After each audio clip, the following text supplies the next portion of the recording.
Have you lost your job? Have you lost a loved one? Are you exhausted caring for your parents, for your kids? Well, you can find immediate relief when you read Sheila Mack's new #1 bestseller, Bootstraps and Bra Straps.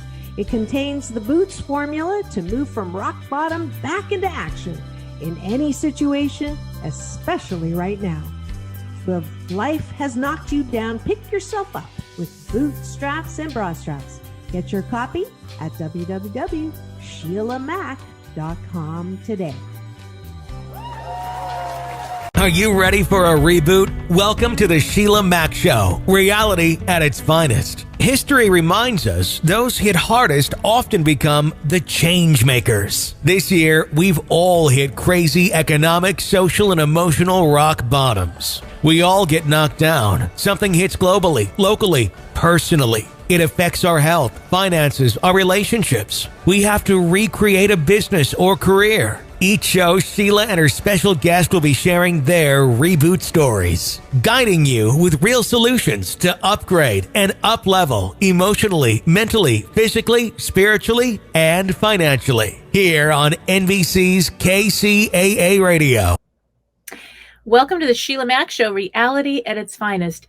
Here we have real people sharing real stories and actionable steps to help you reinvent, rebuild, and reboot your business and personal life on your terms. I'm your host, Sheila Mack, and today we have special guest Jackson Harris. Now, Jackson is actually also a radio show host on the Genre FM in North Georgia. We're going to have a real talk about this pandemic, including opinions, raw talk, reality, rebuilding, and rebooting strategies for this very interesting time that we all find ourselves in. So welcome to the show, Jackson. Thanks for having me. Yes, and I'd like to start off. This show actually was born after my new best-selling book came out, Bootstraps and Bra Straps, the formula to go from rock bottom back into action in any situation.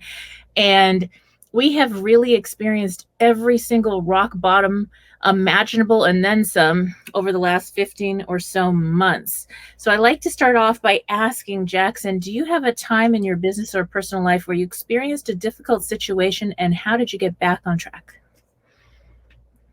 How I got back on track? I got back on track with we were shut down in March 12th with the online, and it was a difficult time for everybody with school online, and we couldn't see our friends because this coronavirus has hurt us. And so when we got back to school next year, we had like 500 people got quarantined. Yeah. Yeah. Wow. Yes. So what was your strategy for getting through this tough time? It was so different for all of us. Taking a walk, eat really good food, talk to your friends online if you can, go see them, but you have to wear like a face mask around them. Yeah. Yes. So today we're just going to talk a little bit about this pandemic, about COVID, and ways that we're all trying to rebuild and reboot and get back on track after such an interesting time. So what is your thoughts on this whole pandemic? So my thoughts are, this is going to end soon. We're going to have a killer new vaccine coming out. Is everyone going to get the vaccine? If everything's going to go back to normal? Yes. And I wonder, like, what exactly is our new normal going to look like? And it's almost like we have to stop waiting for normal to show up and live into each present moment, enjoying the now, because we have no idea. And to be able, all these experts, all these people that have had such success in their life, when you think of Tony Robbins, different people like that, they all say about when you're able to deal with chaos and change, the better a person can be resilient through these types of times like this, the easier it is for us to reboot and get back on our feet. So that's where we Right. learn resilience. And it's really taken our population by surprise. I mean, life was great. We were doing live events and celebrations and hugging everybody that we love and care about, and friends and family over. And then everything changed in an instant. Yes. And things can change in an instant again, getting back on track, but it's little steps. It's, it didn't just really show up in a day. So much happened that we didn't know about before, that brought it to our country, that made it spread, whatever that happened before we even knew. So it's all those little things that happened that built up to that one day that our world had to shut down, or at least our country. And so that's something that we have to remember, getting back on track. It's little steps. Sometimes when you're going through a rough situation, maybe you lost somebody, you had a tough situation, it's getting up out of bed in the morning. It's getting out of a depression. It's getting little things done around the house. It's slow. And then the next thing you know, you're building from there, and you're getting better, and you're doing more work, and you're connecting with people online differently. So that's it. I'd love to hear, Jackson, a little bit more about your radio show.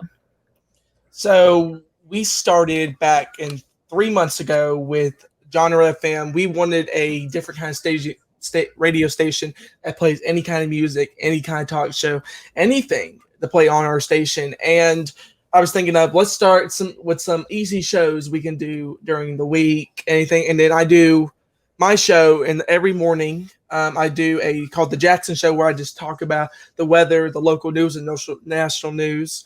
And I play some music back and forth. And I think coming soon, we're going to have the Jasper and Jackson Show.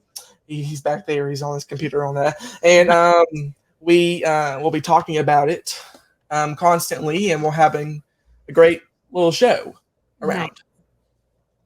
Nice. That's wonderful. And we're only broadcasting the internet. So no, the FCC don't track us. We are an own independent station. Mm-hmm. Mm-hmm. Yes. So that, depending on what airwave you're on with the radio, for those listening in, some of us have certain rules and regulations. So we have to kind of be aware of what we say to serve the largest community possible and follow guidelines. So for instance, we don't get to cuss on my show. And so if that happens, we have to edit it out with a beep, or, we just skip over it. So we do some editing now and then. Things happen and words show up that accidentally show up from a guest, whatever. So that does happen. And I actually record all my shows and then send them in order to make sure that we don't have any, problems with our regulations. And really, in Georgia, I'm the first 16-year-old kid to start this on independent radio station by myself. There's hundreds and hundreds of these internet radio stations run by 20-year-olds, 30-year-olds, and 40-year-olds. And I'm the only 16-year-old kid here in Georgia who has a radio station in North Georgia. Nice. How beautiful is that? And, I have 6 children. They're all grown now. So I think my youngest would be 23. He did not survive, but he passed away at 22. He had a heart condition. And so with that, I remember the most important thing about parenting that really served all my children was letting them go and do their passions. So my daughter loves psychology. She started helping children. She would bring kids home from the different groups. This kid is cutting. Mom, we've got to have an intervention. We need to help this one. And you can't bring home puppies. You have to bring home these real problems. And but we would help these kids, and it was her. And so now she is studying psychology. She got 3 degrees this June, and she's going to continue on. For her psychology degree, you need to get a PhD in licensing and this and that. So she's well on her way. and we're very proud of her. I had another a son that loves chess, because I have three children I adopted and 3 that are mine, so 6 kids. And he loves chess, and so as a kid, chess and math and computers, he networked the Staples Center in California at 11 years old, building computers at 8 from scratch. And that's just him. And he makes $300,000-400,000 a year playing chess. Now you'd think, my gosh, that's a lot of money for playing, for having fun doing what you love. And so it's okay to follow your passions. And age doesn't really have anything to do with our abilities. Right. So, and the reason we started this, we have to have a license to broadcast this internet. We do have to if we broadcast any copyright music, we have to have a license. Royalty-free music, we don't have to have a license for. And I was thinking, wow, I can play royalty-free music I can find on Spotify and just play it out and have a little fun with this pandemic going on and the mask wearing and it's all that.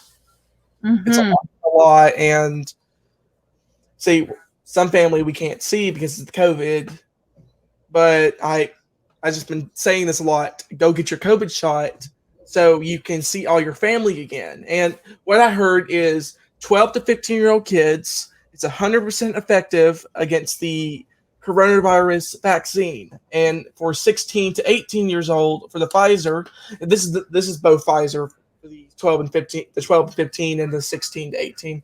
Mm-hmm. For the 16 and 18, it's 95% effective, and for the 12 to 15-year-old, it's 100% effective against the coronavirus. It's amazing to see how much work these people had been going into for like a year. They didn't make this vaccine for a year. And what was the crazy part was I got my second vaccine. Something weird started happening. It was a magnet started sticking to my arm. It was a TikTok trick. It was on TikTok. Yes, I saw that. And like a magnet, it says wine is cheaper than beer. Was sticking on my arm, just going all the way around my arm. Wow. Yeah. So what do you think about that? It's really strange. I was thinking, the reason I got it is I want to see my friends again. I really don't care. There's a magnet in my arm, and I really don't care if a magnet sticks my arm.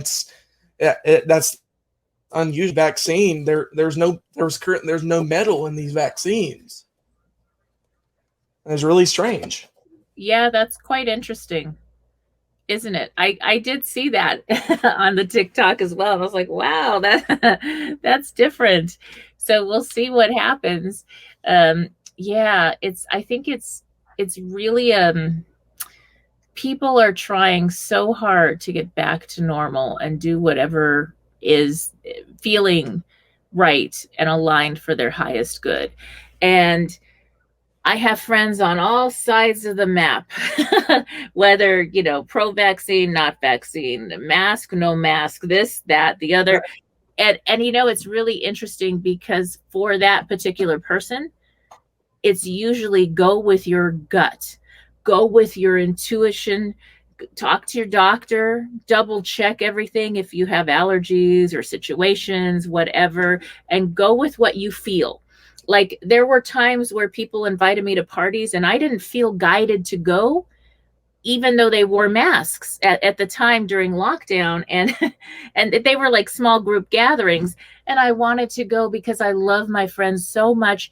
But this inner guidance, I don't know what you want to call it. There's science and spirituality. There's so much connection there.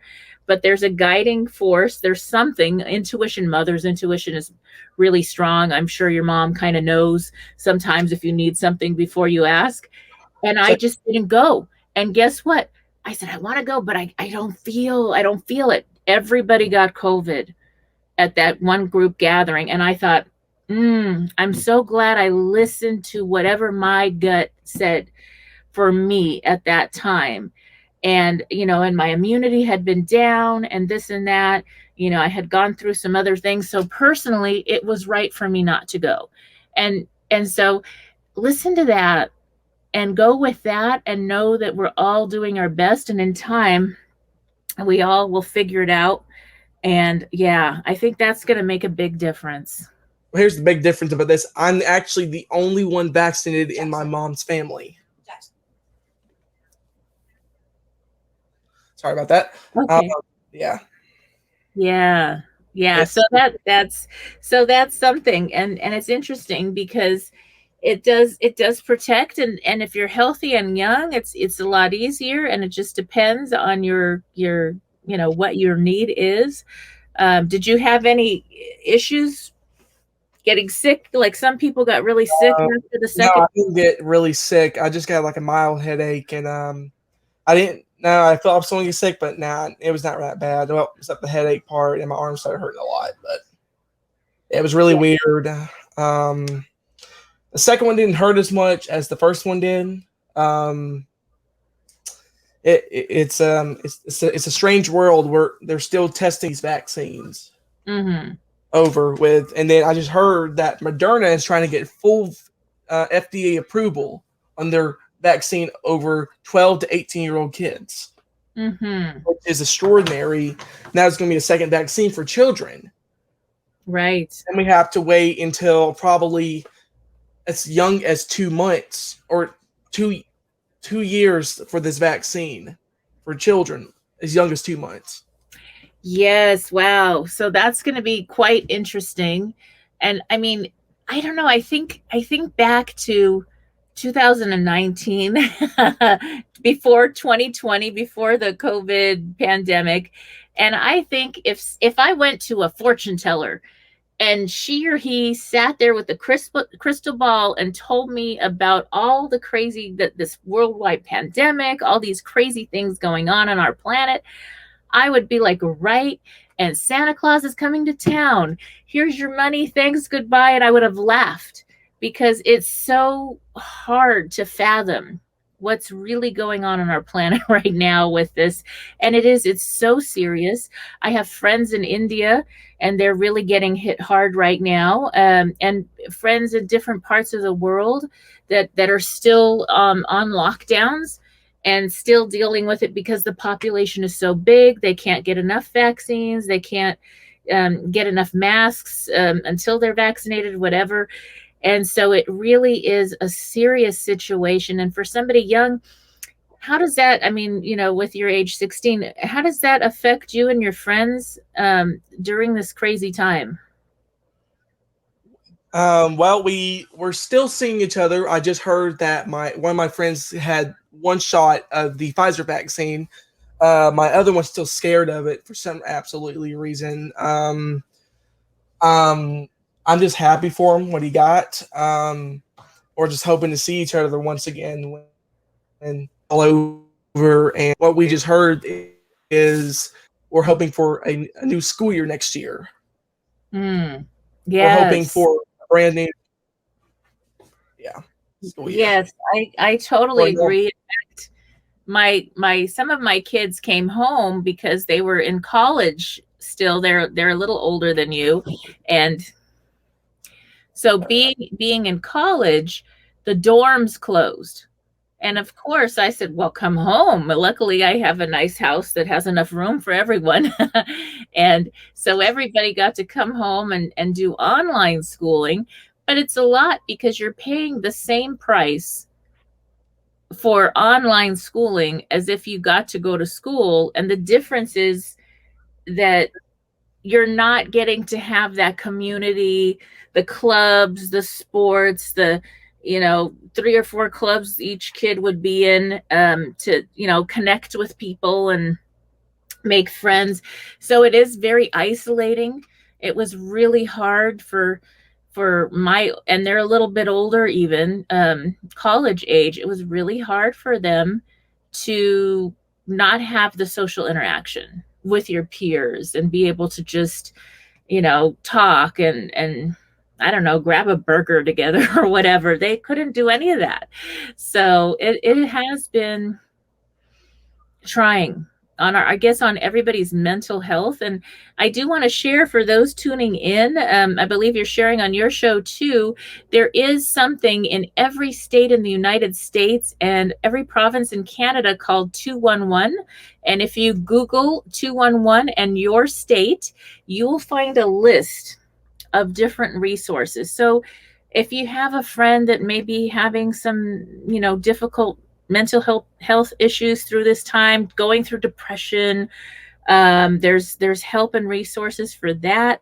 There's resources to get food on the table, maybe if parents or yourself has lost a job and you're struggling.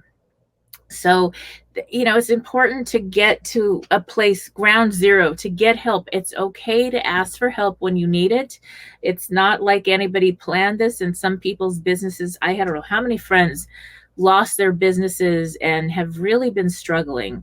And so they don't want to ask for help. But if you share about this 211 to anybody you know, friend, relative, coworker, it could help them so much. They might not want to tell you they're going through a tough time or they're depressed and they've never had depression before in their life. But, so this gives them a resource that's completely free to get help when they need it. And it's very important. Yeah, so please do that, guys. It's enough. So there's millions and millions of people who's depressed. Well, there's one in every child here. Well, we have the high school here. We go to school at I go to school in high school and stuff. And there's one in every child at the high school depressed, not feeling bad, about suicidal and stuff. And that's just heartbreaking about anybody who's going to hurt themselves. Mm-hmm. A few years ago, on the news, I was looking at the news and stuff. There was a kid who didn't like anybody. Was so bad, she just fell off a radio tower. Wow. Pretty much. And I was thinking, that's horrible. It's horrible. Yes. Yeah. So support your friends. Like I said, my daughter would tell me whenever there was somebody dealing with a drug addiction that they were hiding, somebody dealing with depression, she would tell me. And it wasn't to get the person in trouble. It was to get them help. And it was done in a very loving way, but it made all the difference. And it's okay because it is a cry for help. And sometimes, especially at a younger age, even adults, they don't know. Maybe you have a parent, if you're a younger person listening in, maybe you have a parent going through something that you can get them to get some help or get help for you if they can't help you properly, because it's really a tough time right now. So it's important. It's a tough time because we have this virus going around and people's getting bullied like constantly during this virus. Mm-hmm. It's most common is bullying, cyberbullying, bullying regularly. Yes. So what kind of bullying have you seen or experienced with all this? Let's see, let me think. Let me think real quick. I experienced people hit me in the face. I experienced getting screamed at before by a student by school and stuff. Wow. Listen at me, all that.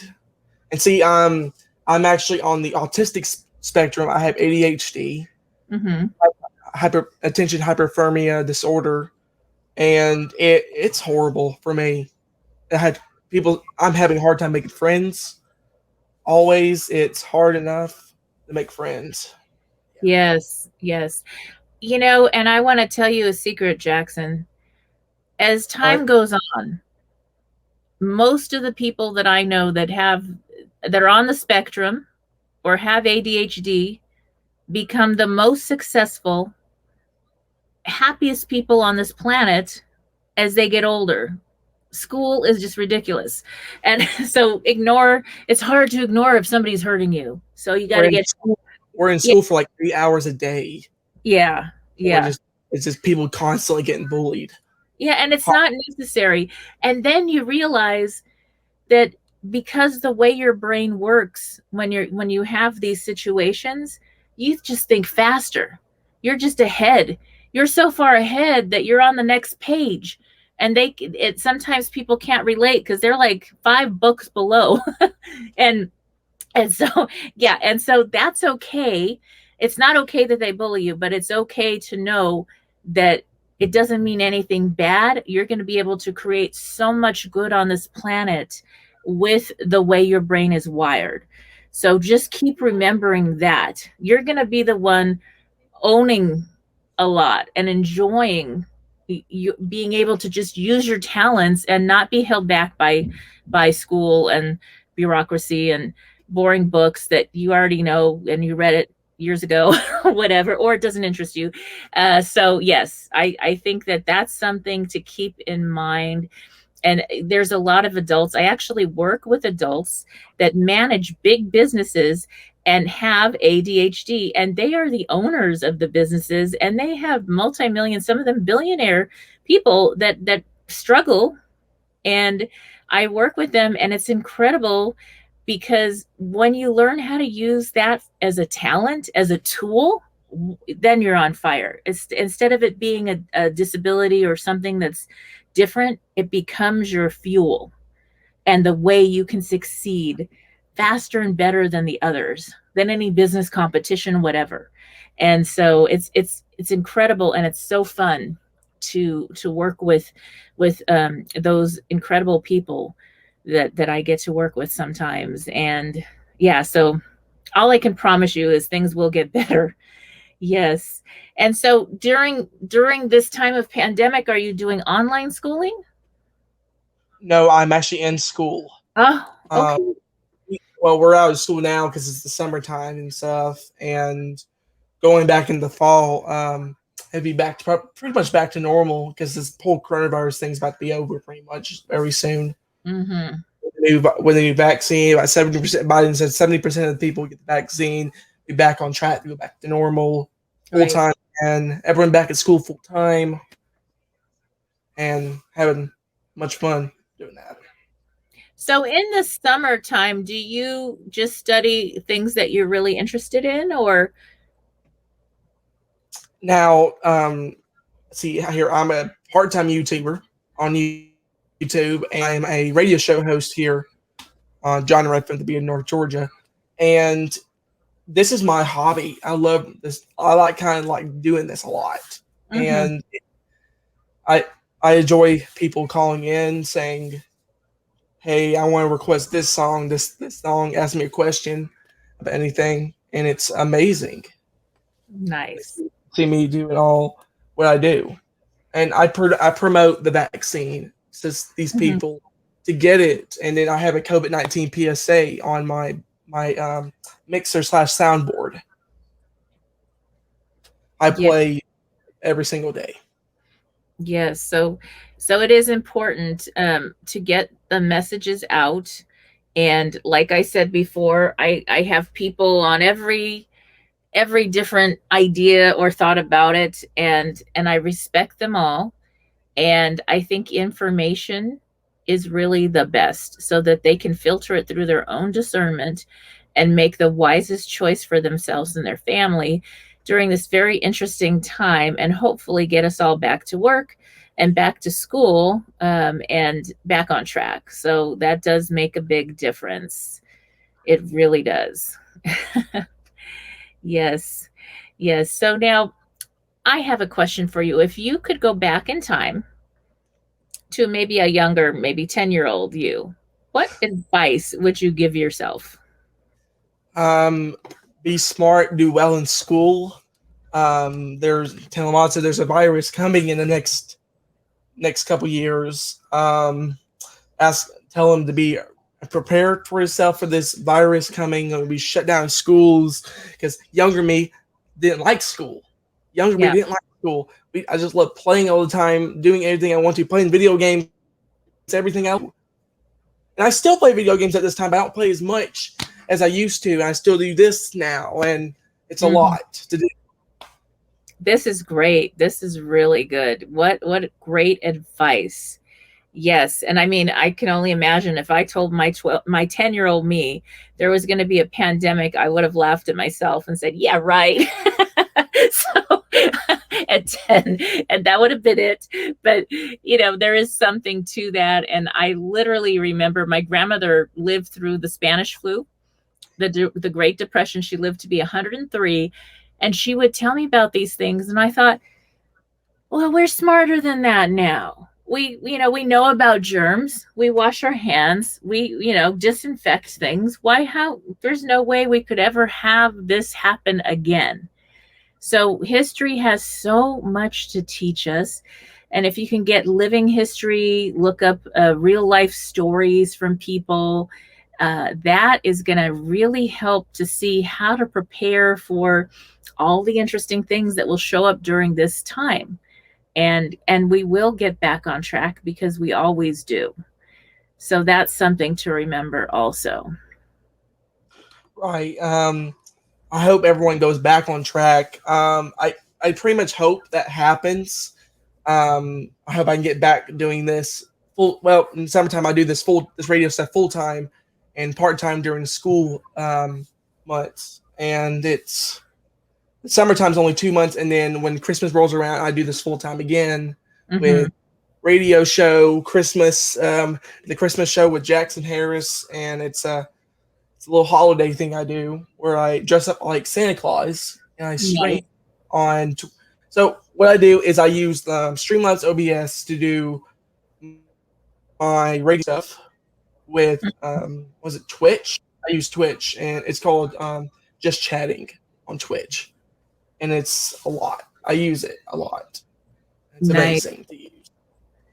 Now, with your show, are people able to connect and listen from anywhere through a link or something? Yes, through a link. So the group I sent you, the Facebook group, has the link to the show. Also, if I send you another link and put it in the show, I'm going to send you a link to a Twitch channel I usually use for all my recordings of my facial expression, and my face and my show going on. And I've been doing this a lot. Nice. Yeah. That's great. So what are your future aspirations for once you finish school, high school? Try to get a degree in I'm a video gamer, so I'm trying to go to a college called Full Sail University. It's in Winter Park, Florida, and I'm trying to get a degree into video game design, and do that and a radio degree, a TV and film radio degree. I'm studying that in high school right now. Nice. Yes, well, that is wonderful. And when you are getting your degree and studying, we're doing a program now with the station working with students getting their degree. So hopefully if you visit Hollywood or California, we're in the Studio City Encino area, and there's a whole station. So you can come do a broadcast live when you're in town at some point, and that will be fun. So that is wonderful. Yes. And I'd love for you to share, do you have any advice as far as for those listening in that maybe are parents that have young adults going to school that are maybe struggling with things that you've been dealing with maybe being on the spectrum or bullying, that which is totally connected sometimes, and bullying just happens. Any advice for parents to help out with that? What's your thoughts? Hug your child very hard and say, it's okay, we'll figure this out, we'll get this figured out. They'll probably go ahead and call the school and talk to the principal about my child was bullied earlier this week. May I speak to you about it? And just hug your child and see if they're okay, and look, and if they have any scratches or beatings or anything like that. And it's horrible for anything like that. That's going to go away as you get older and go to college. That is going to go away. And in the meantime, one of the things that I've worked on for over 30 years since I had my first child, believe it or not, was different opportunities for students across the United States to have equal and fair education. And one of the things that was created in certain states, I know for sure California has something called opportunity transfer. So if you're really getting bullied or your child is really getting bullied, you're able to go and request a transfer to even a different school if it becomes that dangerous, where it's really dangerous and bad. And there's laws in place now that 20, 30 years ago didn't exist to protect children. And so, I mean, I recall being a young kid myself and going to a school where I was living from home to home, and being beat within an inch of life and then getting to school late, and then at first I was picked on, but then I had some fights and showed them who was boss, and then that stopped. But I remember that even the teachers would pick on me. And I was like, wait a minute. You have no idea. You should be kissing my feet right now because I got to class alive. And so they don't know. And that's changed. That has changed so much. So positive change, awareness has happened over these years that has made all the difference. And so that's something I'm really passionate about. And I mean, like, that's my heart to help make sure we have fair and equal education for all, and that the bullying, we don't need that. Kids, children, adults, we don't need that. Nobody needs that in their life. And anybody doing that, it's coming from something. Are they being bullied at home and they come and bully people at school because that's what they get at home? Or, what would cause such an action, and how we can stop that? That's really another important topic of discussion for another time. And until then, we are running low on our time here. So again, I'd like you to share, Jackson, how people can connect with you, maybe hear your show. Well, we have two things we can do. So if the link I sent you, Sheila, I sent you is the Facebook group to my group. And then we have a couple of directories I'm on. I'm on something called Streama. It's a radio directory we have for broadcast listening, and still trying to get in contact with TuneIn with this radio station. And we still do Twitch for video streaming, and we talk and have fun in our shows and all that. Outstanding. Well, I look forward to having you as a guest again in the future, and seeing you live at the broadcast studio in California when you're ready, once you're graduated and traveling, and we're all traveling again. So thank you again, Jackson, for being a special guest on the show. And for those tuning in, we'll be back after these messages, so stay tuned. Chapter 8. Parenting your parents. Elder care. There's one practice that takes little time and is free: gratitude. When you're at this starting over from your rock bottom, you don't get days off, or your days off are full of extra work of rebuilding your new life. But expressing gratitude helps you see the positive changes that are happening instead of wallowing in the negative situation. Perhaps you can give thanks for not setting an alarm clock or getting extra sleep one day. When you wake up, say thank you. I'm so grateful I gave myself that rest. That was a beautiful gift, and now I can start the day. Look for things to be grateful for, and don't forget the small things. Your bills got paid. You were able to leave work an hour early and go for a walk. You have a roof over your head. You are fortunate enough to have cherished relationships, or even that you got enough healthful food to eat that day. Make a decision every day, even when you're going through a difficult situation, to find 3 things to be grateful for and focus on those. A gratitude practice is a gift you give yourself. Focusing on these good things allows you to be happier and healthier. It keeps you calmer, lowers blood pressure, and improves your mindset. When you focus on the positive, more good things will show up. Just like when you're looking for the negative in a situation, your mind starts noticing more of it. Happiness is a choice. Living in gratitude is a choice. You can't change everything all at once, and it takes time to reboot, but you can enjoy those present moments and enjoy the things you can be grateful for now, instead of waiting to be happy and grateful once everything is in place and perfect. Gratitude has become a habit for me. As I write this book, I'm moving into a new home. I lost the other home in the fire I told you about, and I had to struggle for a while to get back on my feet and be able to buy a new home.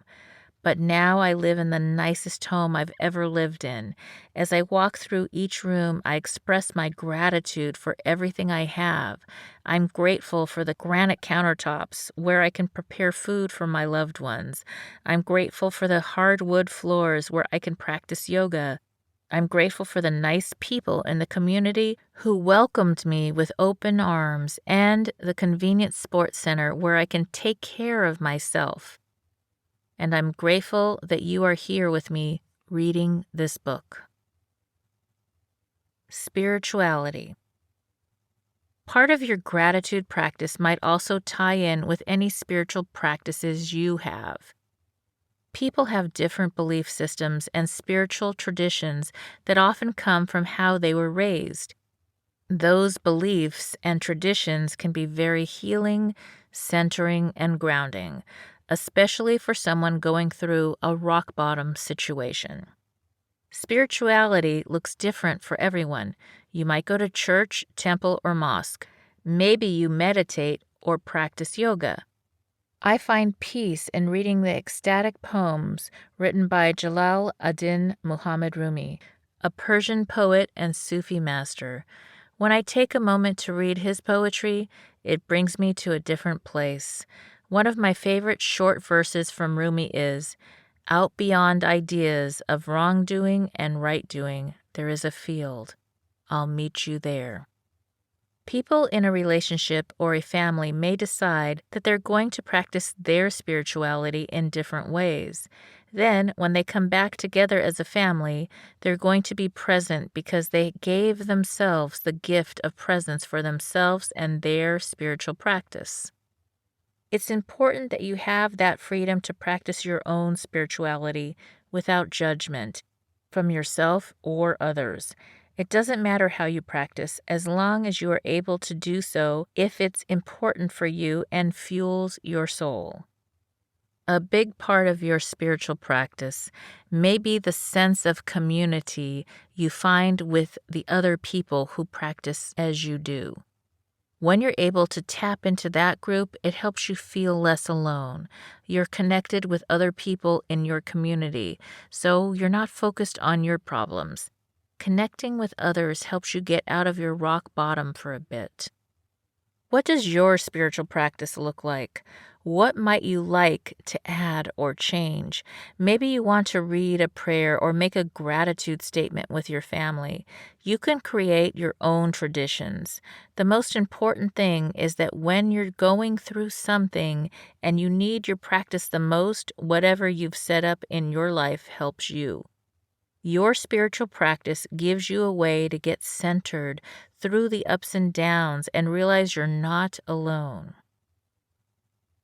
Set your intentions. When we put our intention on something, whether in prayer, in a song, in meditation, or in reading poems, it creates a shift in the object of our focus. When your intentions are positive, it puts you in a better state of mind as well. It becomes easier to resolve the situation that is outside of you. You're in a better state to see it, even if you're still not fully in control of what happens. A study, referred to as the IKEA plant bullying study, was done on 2 groups of houseplants. Both were watered the same and had the same light, but one group was bullied and the other was loved. The plants that were bullied were all wilted and dying and sick-looking. The house plants that had heard positive words were beautiful and healthy.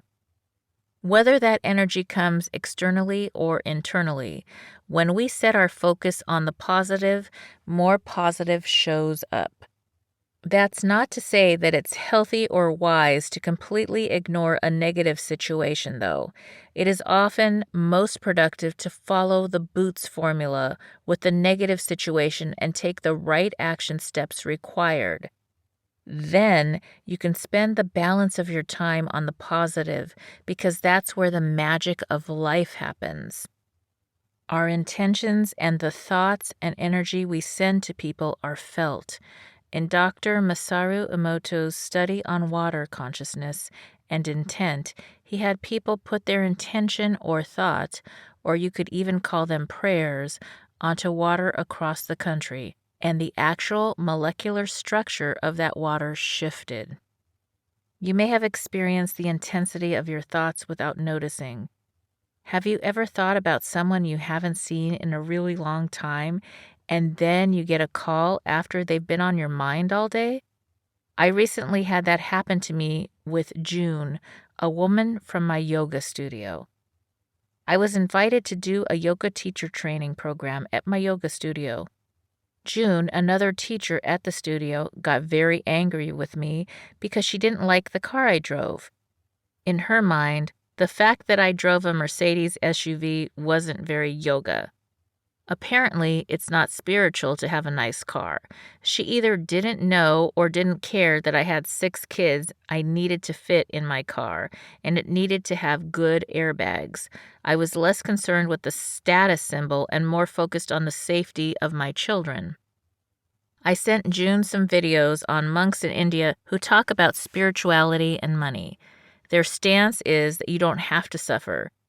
We're all blessed in our own ways, and if you're grateful for the beautiful things that show up, there's nothing wrong with material comforts.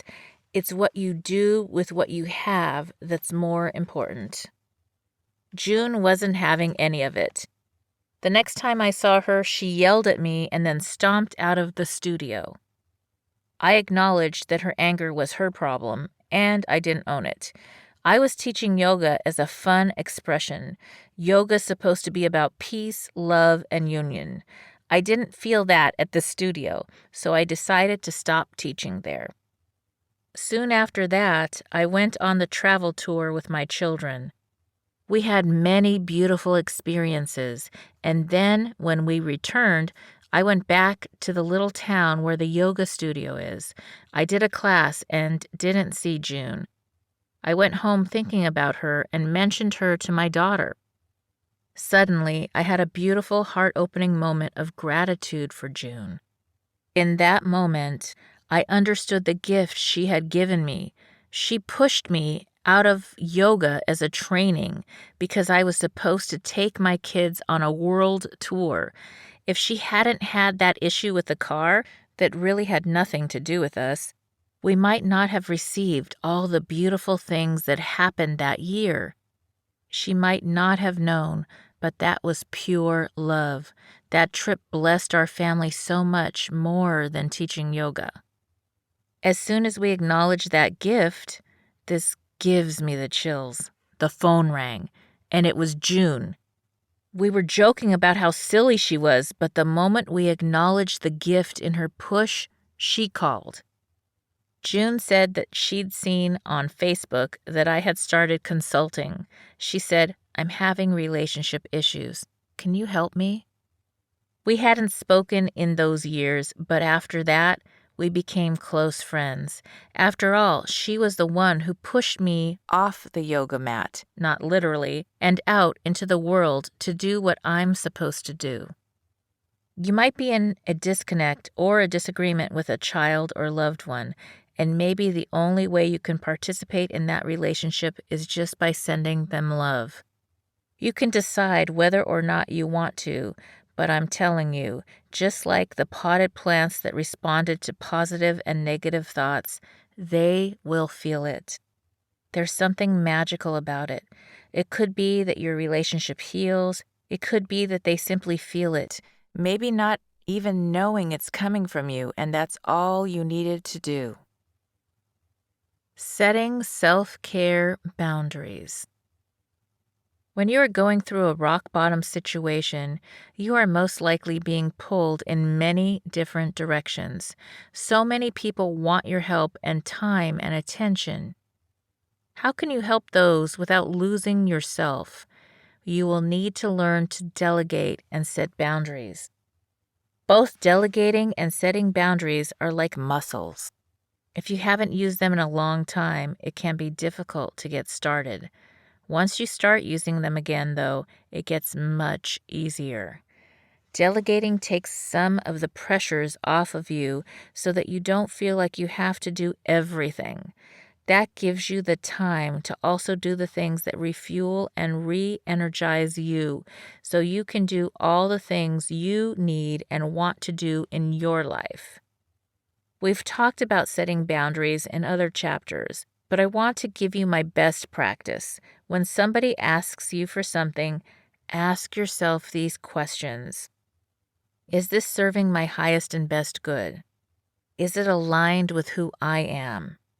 Would I only be doing this to please people? Do I feel like I'm supposed to do these things even if I don't want to? Or will this help bring me to the outcome I desire? Is it fun? Many times, we will say yes to something because we think we're supposed to, or even because we think we're supposed to find it fun.